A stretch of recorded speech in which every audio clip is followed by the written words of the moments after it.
Vamos olhar para a palavra, vamos olhar para o texto bíblico de Apocalipse, capítulo 1, 2 e 3. E refletir sobre esse tema ou sobre o assunto que nos é relatado, primeiro a visão do Cristo glorificado e depois também na sequência onde temos a mensagem de Cristo às 7 igrejas. Antes de olhar para a Bíblia, convido a cada um de vocês a baixar as suas cabeças, a falar com Deus em oração, pedindo que Ele nos abençoe neste momento. Amado Deus e Pai, mais uma vez nos colocamos diante de Ti, em humildade de espírito, para aprender a Tua santa palavra. Esteja conosco e faça com que cada um de nós, neste momento, possa ter a bênção do Teu Santo Espírito, que Ele abra o nosso coração e a nossa mente, para que assim nós possamos compreender o que a Tua Santa Palavra nos diz. E quando não a compreendemos, que possamos ter fé. Fé de que Tu nos alimentas através dela, de que Tu estás conosco, ao nosso lado. Seja a dificuldade que for na nossa vida, seja o momento que for que estamos passando em nossa vida. Nessa certeza, nós colocamos diante de Ti para Te ouvir mais uma vez. Em nome de Jesus. Amém. Esse, portanto, é o quarto estudo bíblico dessa série do livro de Apocalipse. Os 3 primeiros, então, foram introdutórios a este livro espetacular que a gente tem na palavra do nosso Deus. E também todos eles estão no nosso canal no YouTube, de uma forma especial, uma playlist ali colocados, e ficam também aqui gravados, quem está nos acompanhando no Facebook, ficam gravados também em nossa página. Como eu disse, os 3 primeiros foi feita uma introdução a este livro, o livro do Apocalipse, onde nós vimos um pouquinho de como compreender este livro que tem uma linguagem tão específica, linguagem apocalíptica, cheia de figuras, cheia de símbolos, e assim os compreendemos e tentamos explicar um pouquinho de como ele é escrito e como algumas coisas são descritas neste livro, para que agora sim a gente possa entrar no estudo da palavra do nosso Deus. E hoje eu quero olhar realmente para o texto bíblico, por isso é bem importante que você tenha em suas mãos uma Bíblia. Eu aqui vou usar a Bíblia da Nova Tradução na linguagem de hoje, ou um smartphone que tem um aplicativo da Bíblia para que você possa acompanhar as leituras. Se você não tem, também serão colocados os textos aqui para você visualizá-los então em sua tela, mas é bem importante que você tenha a sua Bíblia junto neste momento de estudo. Queremos então olhar para esse tema, primeiro para a visão de Cristo, e a mensagem de Cristo às 7 igrejas. Capítulo 1 nos relata então essa visão do Cristo glorificado. Eu começo lendo os primeiros 3 versículos, pois são bem especiais e importantes para que a gente compreenda um pouco melhor o que este livro quer nos ensinar. Ele diz assim: neste livro estão escritas as coisas que Jesus Cristo revelou. Deus lhe deu essa revelação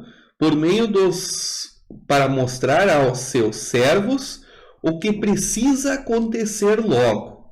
Cristo enviou o seu anjo para que, por meio dele, o seu servo João soubesse dessas coisas. João contou tudo o que viu, e aqui está o que ele contou a respeito da mensagem de Deus e da verdade revelada por Jesus. Feliz aquele que lê este livro, e felizes aqueles que ouvem as palavras desta mensagem profética e obedecem ao que está escrito neste livro, pois está perto o tempo em que todas essas coisas acontecerão.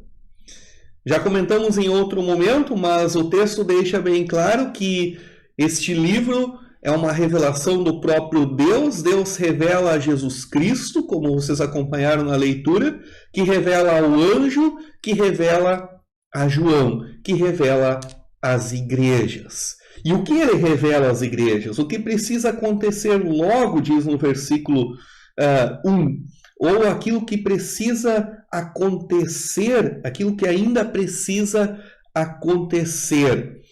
Ou seja, João estava falando sobre aquilo que iria acontecer com as igrejas que receberiam este livro. E essas igrejas, então, elas iriam ler este livro, como diz o versículo 3, feliz aquele quem lê, e ao que tudo indica, esse livro seria então, ou foi enviado às igrejas, e os pastores o leram em um momento público de culto, por isso diz felizes aqueles que leram, e felizes também aqueles que ouvem esta mensagem e a praticam, e a obedecem, e colocam em prática aquilo que este livro diz. Portanto, um livro muito direto, um livro muito específico também para os nossos dias. Diz o versículo 4, logo adiante, que esse livro, então, é escrito a 7 igrejas.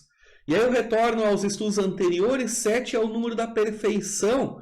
Portanto, quando ele fala aqui das 7 igrejas, não está falando literalmente das sete igrejas que iremos ver, mas sim foi enviado a elas e depois, posteriormente, seria a todas as igrejas de Deus, da parte dos 7 espíritos, como diz também logo adiante no versículo 4. E no versículo 5, então, nos é apresentada logo do início a Trindade Jesus, da pessoa e obra de Deus em favor de cada um de nós, versículo 4 e 5, quando diz assim, que a graça e a paz lhes sejam dadas da parte de Deus, aquele que é e aquele que havia de vir. Da parte dos 7 espíritos, ou seja, do Espírito Santo, do Espírito de Deus, e da parte de Jesus Cristo, que é a testemunha fiel. E aí eu peço novamente que me acompanhe na leitura do versículo 5, a última parte, a segunda parte, o início do versículo 6. Versículos 5 e 6, onde ele diz assim, ó, ele, Jesus, ele nos ama e pela sua morte na cruz nos livrou dos nossos pecados e fez de nós um reino de sacerdotes a fim de servirmos a Deus, ou servirmos ao seu Deus e Pai. Bom, aqui a gente já poderia parar até aqui na leitura desse livro e falar talvez uma meia hora, uma hora, sobre todo o conteúdo especial que está aqui colocado. Mas eu quero destacar o quão especial era essa mensagem que João escreve. Ele faz questão de falar que ela vem da parte do nosso Deus triuno, que ela vem da parte daquele que morreu na cruz, daquele que agora nos torna um reino de sacerdotes ou de pessoas que servem a Deus, que estão a serviço de Deus aqui neste mundo. Um livro espetacular, um livro que João tenta descrever aquilo que lhe é aberto nos céus, uma janela que lhe é aberta nos céus. E para descrever essa janela, ele começa então no versículo 10. Pulamos alguns versículos e fica um incentivo para que você leia todo o capítulo 1, mas eu quero agora olhar para o versículo 10. E o versículo de 10 começa a contar então essa revelação, ou o que João viu quando foi levado aos céus para escrever este livro que nós temos em nossas mãos. Diz assim o versículo 10: no dia do Senhor fui dominado pelo Espírito de Deus, e ouvi atrás de mim uma voz forte, como o som de uma trombeta, que me dizia: escreve num livro o que você vai ver, e mande este livro às igrejas que estão nas cidades de Éfeso, Esmirna, Pérgamo, Tiatira, Sardes, Filadélfia e Laodiceia. Essa é a ordem, escreve um livro. E aí diz o versículo 12: eu virei para ver quem falava comigo, quem estava falando com ele. E eu vi 7 candelabros de ouro. Posteriormente vai dizer que esses 7 candelabros são as 7 igrejas, ou a presença de Deus nas 7 igrejas. Eu vi 7 candelabros e no meio deles um ser parecido com um homem. vestindo uma roupa que chegava até os pés e com uma faixa de ouro em volta do seu peito. Os seus cabelos eram brancos como a lã ou como a neve, e os seus olhos eram brilhantes como fogo. Bom, aqui nós já temos uma série de elementos, de símbolos que João usa para descrever a visão maravilhosa que ele teve do próprio Cristo glorificado. E como descrever isso? João usa então alguns símbolos conhecidos da época, como aqui começa a dizer os cabelos brancos, uma veste que o tapava até os pés, seus olhos eram brilhantes como fogo. O fogo era símbolo de purificação, de algo purificado. E aí ele continua dizendo no versículo 15, os seus pés brilhavam como bronze refinado na fornalha, e depois polido, a sua voz parecia o barulho de uma grande cachoeira, ou de muitas águas, como diz em outra tradução.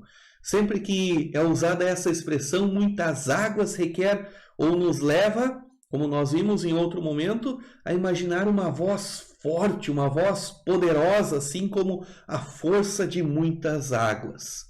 Na sua mão direita ele segurava as 7 estrelas, e na sua boca saía uma espada afiada dos 2 lados. O seu rosto brilhava como o sol do meio-dia.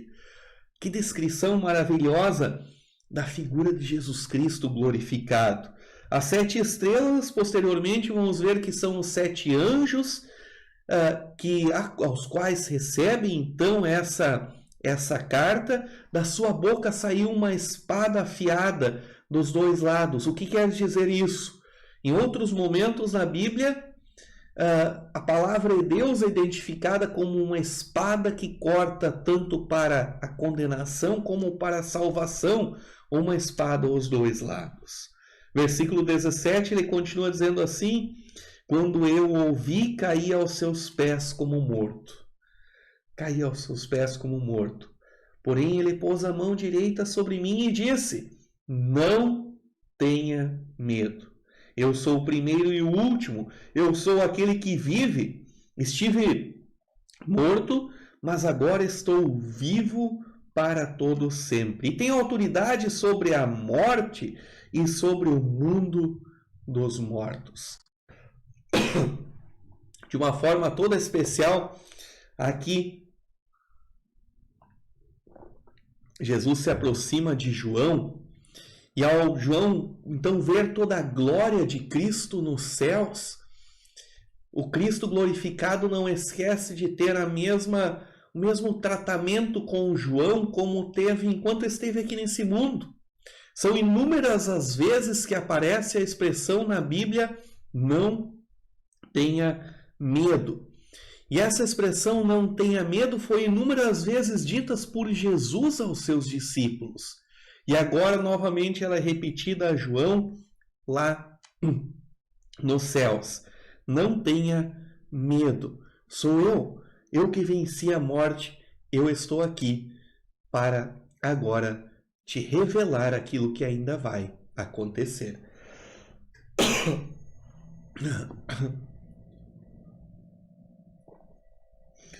Olhamos para o restante do texto, ainda o Apocalipse 1, e ele pode ser lido posteriormente na sua casa.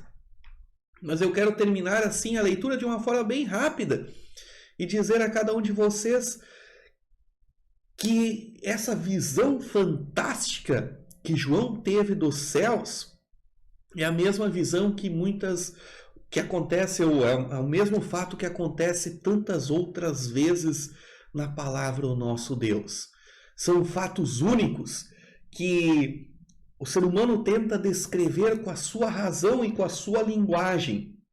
Assim como o momento da ressurreição de Jesus, assim como o momento do nascimento de Jesus, assim como o momento da descida do Espírito Santo. São momentos únicos, mas são momentos que nós apenas conseguimos imaginá-los, como eles são fantásticos. João teve o privilégio de ver, antes da sua morte, o reino dos céus e o Cristo glorificado na sua frente. Lembramos que a mensagem do Apocalipse nos deixa bem claro que aqueles que perseverarem, que continuarem firmes, terão essa mesma visão quando entrarem nos céus, no lugar que Deus preparou para cada um de nós. Portanto, continuamos firmes, essa é a mensagem. E a mensagem de Jesus é: não temas, eu venci a morte. A partir de agora eu quero olhar um pouquinho para o capítulo 2 e 3 de Apocalipse. E agora vem uma mensagem toda especial e específica para cada uma das igrejas, para cada uma das 7 igrejas. Mas essa mensagem, como eu disse antes, enviada às 7 igrejas, também é uma mensagem que é a toda a igreja cristã de todos os tempos e épocas, pois também nós, ainda hoje, precisamos ouvir a palavra do nosso Deus. E a partir de agora eu quero fazer uma conexão sobre a mensagem do próprio Jesus, do próprio Cristo, às 7 igrejas, com a mensagem que ele também quer trazer a cada um de nós. E já adianto para vocês que será de uma forma bem simples, porque esse texto de Apocalipse 1, 2 e 3 nós teríamos muito a falar, mas de uma forma bem resumida, eu quero incentivá-los a ler este texto de uma forma toda especial e a estudá-lo mais a fundo. E esse texto começa dizendo que a ordem como as igrejas estão descritas aqui, ao que dizem os estudiosos, é uma mera ordem de envio desta carta. Então não teria uma ordem, não teria nenhuma explicação para isso, apenas que da capital de Éfeso sai uma importante estrada que cortaria ou que alcançaria estas 7 igrejas nesta ordem, assim como elas são colocadas. É importante também dizer, quando a gente começa a ler, e se você está com a sua Bíblia aberta à sua frente, visualize que são pequenos textos a cada igreja, mas eles mantêm uma estrutura muito semelhante. Todas elas começam com o direcionamento, ou a quem elas foram escritas, ao anjo da igreja de Éfeso, por exemplo. E essa palavra, o anjo, quer dizer ao mensageiro, e os intérpretes bíblicos dizem que, na verdade, esta carta foi enviada aos pastores da igreja, aos mensageiros da igreja, para que eles então a lessem em culto público. Sempre também é descrito o local, e eu quero trazer alguns detalhes do local também. Todas essas cidades ficavam na Ásia Menor, onde hoje então se localiza o país da Turquia, e era dominado pelo Império Romano, onde o apóstolo Paulo então havia plantado algumas igrejas e onde o cristianismo estava ainda em processo de germinação quando então João escreve esta carta. Em outro momento, já disse, haviam mais ou menos 100 comunidades cristãs nessa época. E João então escreve a estas 7 igrejas. Vamos olhar um pouquinho para Éfeso. Essa carta essa carta de Cristo, a cidade de Éfeso, olhando um pouquinho para a cidade antes de olhar para a carta, era uma das mais importantes cidades da Ásia Menor. E ela existe até hoje, essa cidade, e era na época um forte centro cultural, comercial e religioso. Haviam vários templos a deuses pagãos nessa cidade. Ao deus Artemis era o mais famoso dos templos desta cidade. E era famosa pelas suas superstições e pelas suas magias que eram feitas neste templo. E de igual forma, dentro dessa estrutura, sempre começa o primeiro versículo com uma referência a Jesus Cristo. Por exemplo, a carta de Éfeso começa dizendo: esta é a mensagem daquele que está segurando as 7 estrelas, ou seja, uma referência àquilo que João viu, do versículo 13 até o versículo 18. Assim, todas as cartas têm uma referência a Jesus Cristo. Esta é a mensagem de Jesus, aquele que segura as estrelas em sua mão, as 7 estrelas, ou as 7 igrejas. E também todas elas seguem de uma afirmação: eu sei o que vocês têm feito, ou eu sei o que vocês têm sofrido. E aqui eu quero dar uma paradinha pequena e olhar com vocês esse versículo que nos diz, ou que nos pode simbolizar uma bela palavra de evangelho ou uma dura palavra de lei. E quando Jesus diz: eu sei o que vocês têm feito, se eu tenho feito aquilo que a palavra de Deus me pede que eu faça, se eu tenho servido a Deus, é uma palavra de evangelho. Deus está vendo aquilo que eu faço, está vendo o meu serviço a Deus. Agora, se eu vivo em pecado, Deus de igual forma está vendo o meu pecado. E a estrutura que segue, ela é muito semelhante em todas as cartas. E eu deixo para vocês aqui um pequeno quadro que eu irei repetir em todas as cartas, onde então são feitos alguns elogios a essa igreja, algumas críticas, uma correção, um julgamento e a promessa para aqueles que permanecerem fiéis. Por exemplo, o texto de Éfeso, a carta que é escrita a Éfeso, ela tem uma série de elogios. Ela fala do trabalho desse povo, de como eles tinham trabalhado, versículo 2, de como eles sofreram, de como eles também provaram os falsos profetas, de como eles foram também firmes ao odiar e ao rejeitar os nicolaítas, que era um grupo mais liberal, que também era muito associado ao pecado da sexualidade, enfim, como eles tinham rejeitado este grupo do seu meio. Mas também vem uma série de críticas, e a crítica que chama atenção nesta carta é a crítica que está colocada para vocês, que diz lá no versículo 4, porém, tem uma coisa contra vocês, é que agora vocês não me amam como me amavam no princípio. Ou seja, aquela paixão, aquele entusiasmo dos recém-convertidos havia passado. Em meio à perseguição, parece que aquela igreja vivia num marasmo de tanto faz como tanto fez. E aí Jesus chama de volta aquele povo dizendo: arrependam-se e façam tudo o que vocês faziam lá do início. E o julgamento vem: se vocês não o fizerem, eu então tirarei de vocês os candelabros, ou seja, a proteção de Deus, o Espírito de Deus, a presença de Deus entre vocês. Já vimos isso em outro momento, o que significa o candelabro.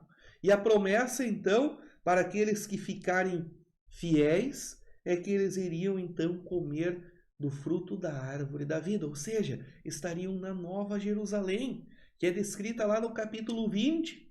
Trazendo um pouquinho para nós hoje, o ensino desta carta, que eu incentivo a cada um de vocês a ler posteriormente, nós podemos aprender hoje que também precisamos continuar e que não abandonemos o primeiro amor, ou seja, o entusiasmo de servir a Deus. Não podemos também pensar que transcorra a vida do jeito que for, que lá a igreja aconteça o que acontecer, eu tenho a minha fé. Não, eu preciso servir a esse Deus com fidelidade, eu preciso rejeitar o que é mal, aquilo que é ruim, aquilo que é pecado, mesmo que seja de uma pessoa muito próxima de mim, assim como fez esse povo da cidade de Éfeso. E eu preciso também rejeitar os falsos profetas, eu preciso rejeitar a falsa doutrina, eu preciso viver em serviço ao meu Deus.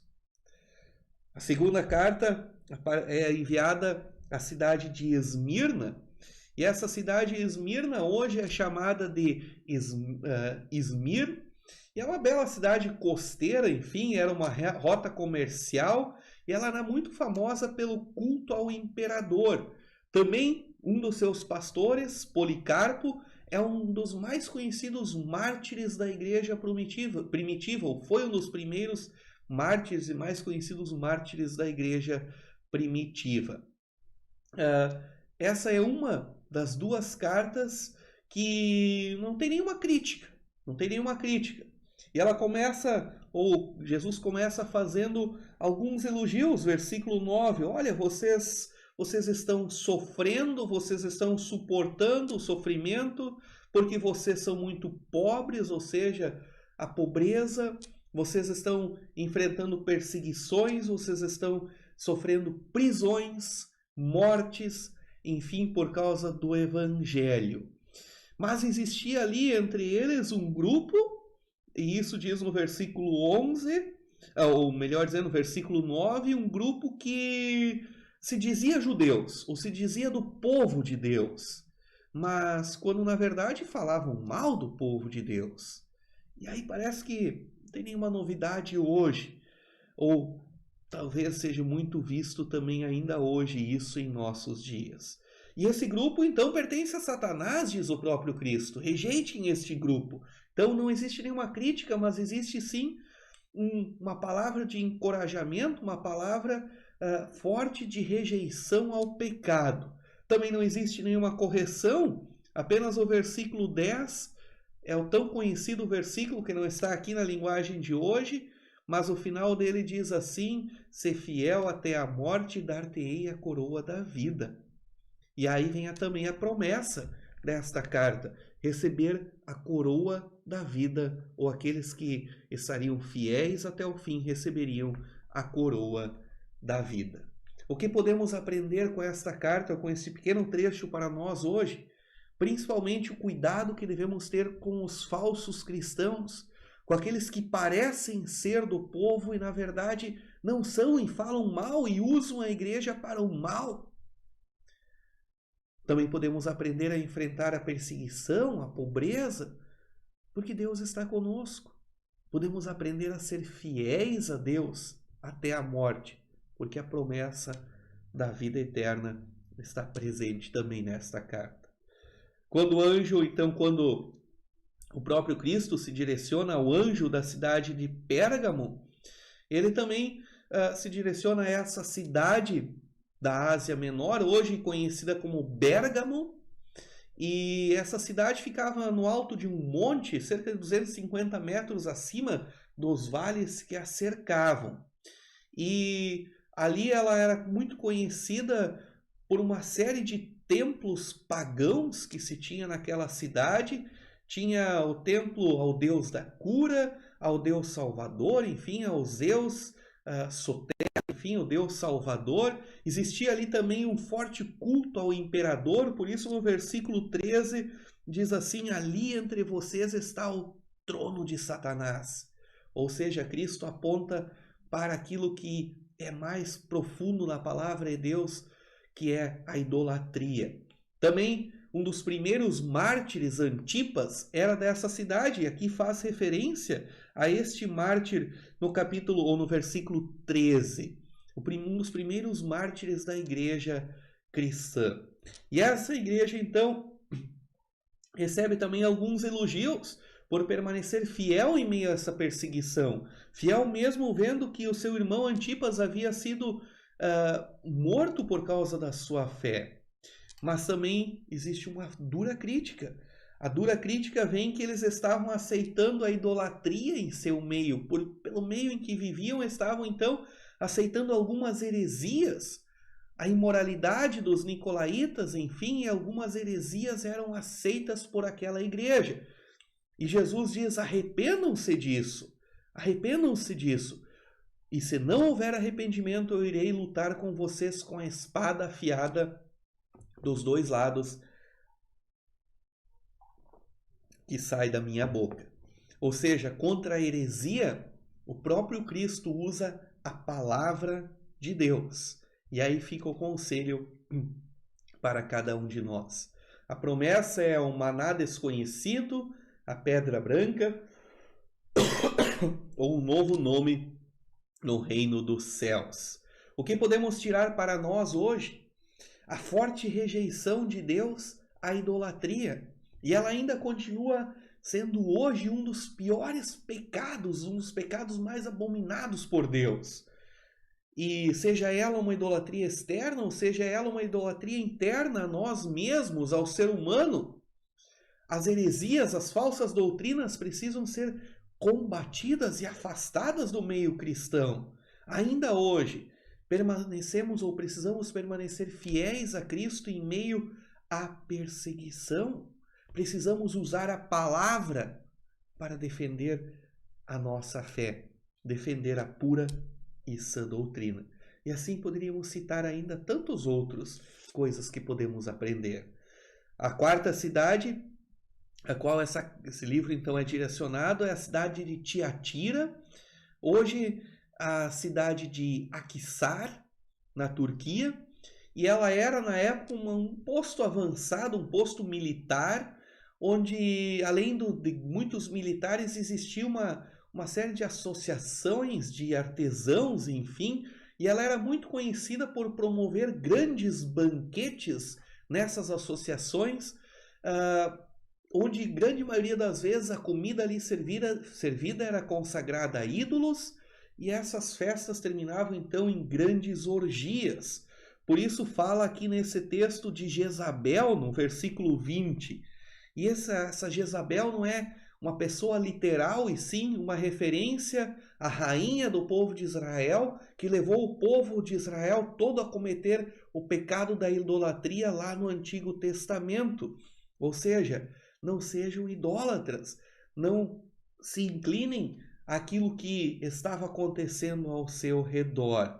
E aí os elogios a essa igreja que são colocados é que era uma igreja com bastante amor, com muito trabalho, com muito serviço, uma igreja fiel, paciente, uma igreja que progrediu na fé. Ao contrário daquela igreja de Éfeso que nós vimos antes, que havia perdido o primeiro amor, essa igreja, então, de Tiatira havia progredido no seu amor e na sua forma de viver. Mas a grande crítica é que toleravam entre eles, então, Jezabel, ou aquilo que simboliza a idolatria, a liberdade, a libertinagem entre o povo. E esse sincretismo religioso, então, foi condenado por Cristo. Ele diz: arrependam-se, porque se não houver arrependimento, o julgamento será a morte daqueles que deixam se levar por esse sincretismo, por essa mistura de religiões. E aos que vencerem, a promessa da autoridade sobre as nações, de estar na presença da estrela da manhã ou do próprio Cristo. Ainda hoje existe muito sincretismo religioso ao nosso redor.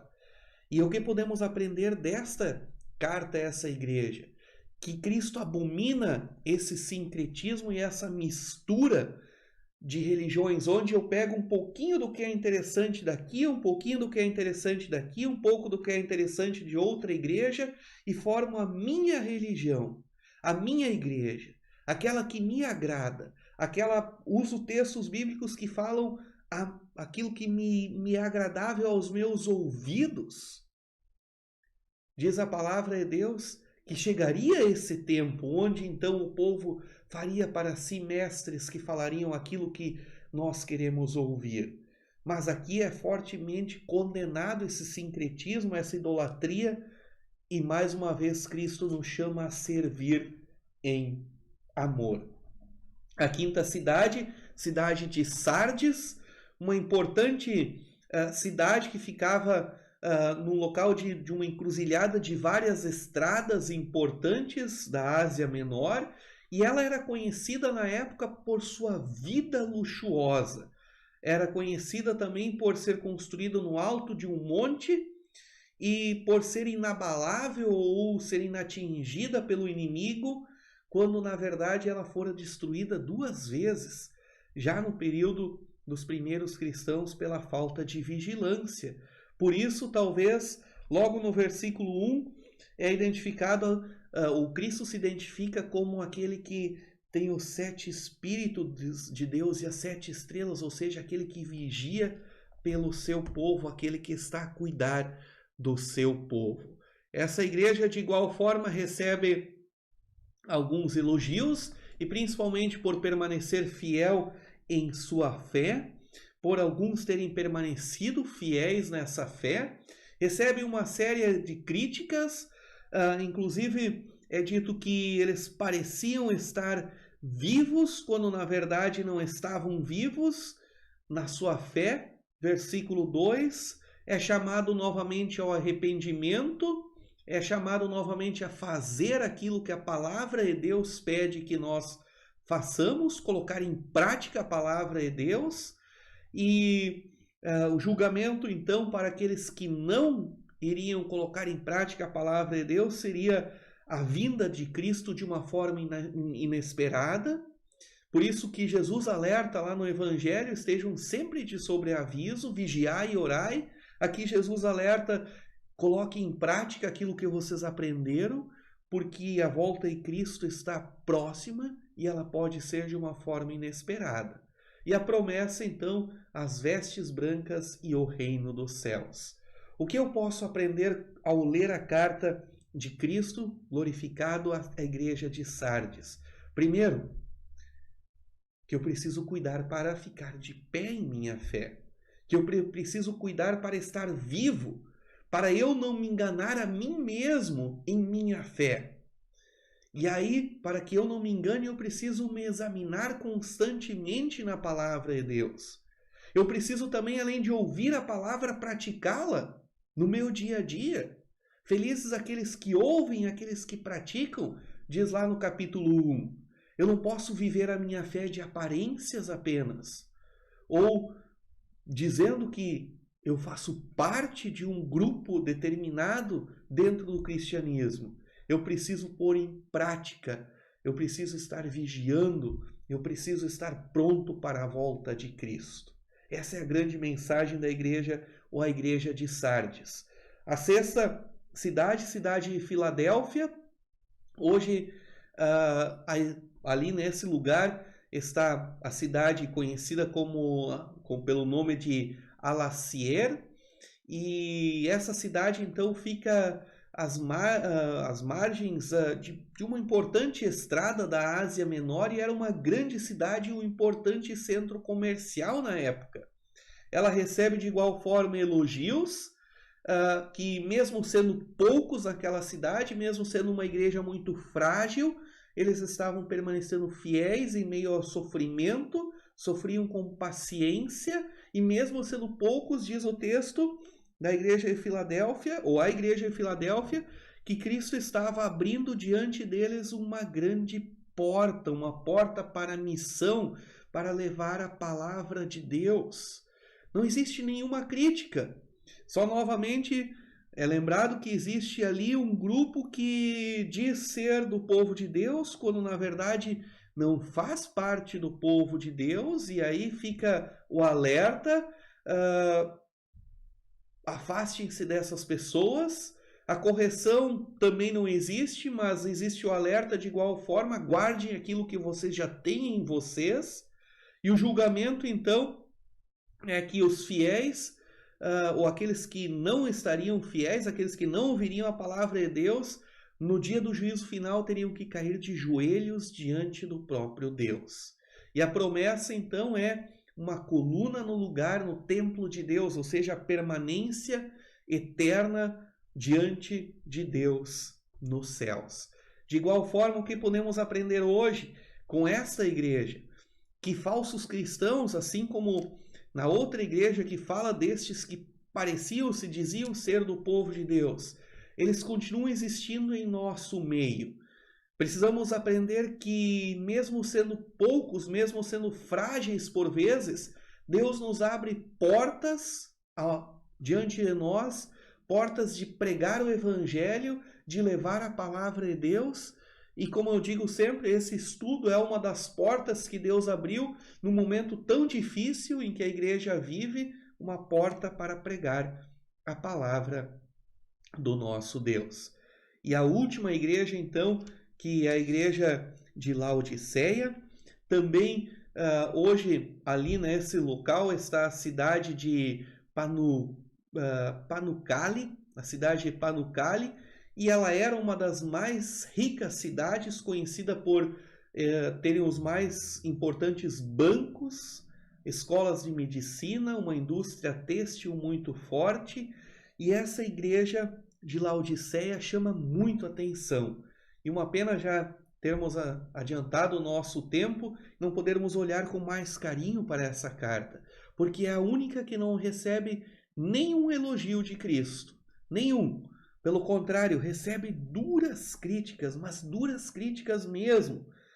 E as duras críticas, elas são sempre no sentido de que aquelas pessoas viviam nem quentes em sua fé, nem frios, ou seja, tentavam ser mornos em sua fé, tentavam agradar a todos, tentavam viver um cristianismo de aparências, um cristianismo que não ia contra ninguém, que apenas vivia a sua vida.